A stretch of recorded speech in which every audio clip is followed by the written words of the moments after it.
My name is Apapat and Glynn. I work for the Portico Library, and my role is exhibition and event assistant. Our library offers loads of interesting books, of course, spanning for 450 years. We opened since 1806, so we got loads of history there. We were built during the Industrial Revolution, and also the spanning of books there, also the colonizing period of England. Since the majority of our collection maybe somehow project inequality in a society 200 years ago, we are now trying to decolonize the collection at the moment by our public programs and also events, and trying to not bury it down, but more like acknowledge it in the right way to fit the contemporary sense. So not only just a member that could come and use our library, but if you're a researcher, a student, or just like traveling in the city, you can pop in because our library is free to enter.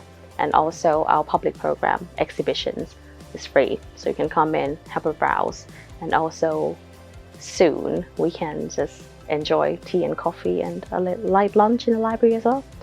I think I'll just take one comment from the member, because very recently I asked him, one of the members, that what is a Portico Library to him, and he said it is like an oasis. Like if you think, as a Portico Library was built in the 1800s, and then outside when you step out you can see the bustling city of Manchester, and then when you step in you have that like kind of sheer serenity that everyone needs, and that really touched me because it feels like a kind of space that everyone needs to think and to like be with themselves, and we offer that. Library is a bridge of gap in generations, because not only 60 years old gentleman or woman can come and use it, but you can take your younglings, like your son, your sister, everyone in the family can enjoy it, because it's not only just to sit there and read, but it's to experience what was happening in the history through books. So we do offer that, and you can just come in and say, I'm really curious about my heritage, and we would facilitate you, because that's the purpose of every library, I presume. So we're trying to highlight that to the community even more now.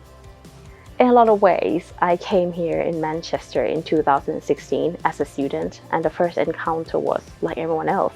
When you go in, you feel the awe of the dome and everything, that's like the history speaking to us. But then many libraries, other libraries, you feel like I'm a bit of an outsider here, because I'm not exactly born and bred in England. I was from Thailand. But in the Portico Library, I could find 2 books that were written about my country in the 1700s by Sir John Bowring. The title was The People of Siam. Siam means Thai back in the day. And I've been learning about this book since I was 6 years old. The fact that it's there and you can touch it and read through the history, although it's from like a Eurocentric kind of gaze, but it's really important to know, and that feeds well into my research. It's just that feeling that you can see the actual history happening in front of your face 200 years ago, and it connects a dot, and you're a bit of an outsider. But when you're there and read through, you feel like that's a bit of a history that connects you to Manchester. A lot of students that just Google our names and they pop in and they just say hi, and they feel so in awe about it, and they know that whatever subject they're studying, they can talk to us and research about it. And although the collection might just offer 450 years and like mainly for the colonization period of England, but you can still find like something relevant to your study always, and like new books popping out of the shelf every single day, something that we didn't even know is there.